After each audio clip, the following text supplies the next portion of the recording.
My name is Lisa Croen, and I'm the director of the Autism Research Program at Kaiser Permanente Division of Research. Recently, the CDC announced that autism occurs much more often than we thought. They estimate that 1 in 88 children in the United States has an autism spectrum disorder.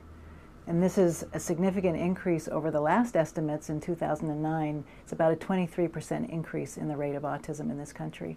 That means, in every classroom or two, there's going to be one child with an autism spectrum disorder.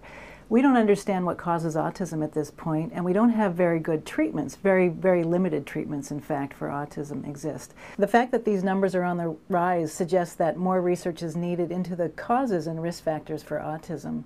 It's not until we understand what causes autism that we'll be able to really identify useful interventions and treatments that will help these children. We're doing a couple of really large studies here at Kaiser Permanente, collaborating with centers all across the country to understand the risk factors and causes of autism. One is called the SEED study, and that stands for Study to Explore Early Development. In this study, in collaboration with our partners across the country, we're trying to identify environmental and genetic risk factors for autism. And the reason why that's so important is, again, in order to identify treatments that are effective and be able to intervene early, we need to understand what's causing autism. The early study is a collaboration with 3 other sites across the country. It's funded by the NIH, and it's a really amazing study in that we're following women who are pregnant who already have a child on the autism spectrum. In this way, we're able to identify or collect information as events happen during a pregnancy and during the early life of the child.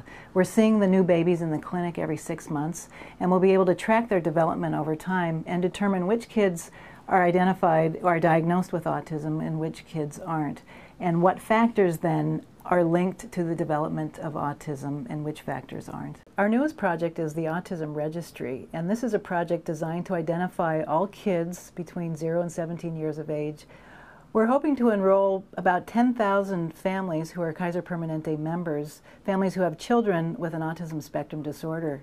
And we'll be asking these families to complete surveys online about the care they receive and the services and treatments they use, what educational information they would like about autism. And we'll also be asking families to contribute a biospecimen, a blood sample or a saliva sample. And that's very important to have.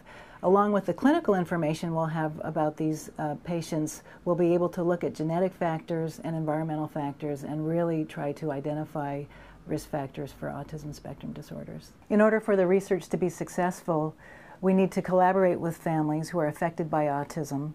Research scientists, together with families, can learn new information and gain a better understanding of what's causing autism.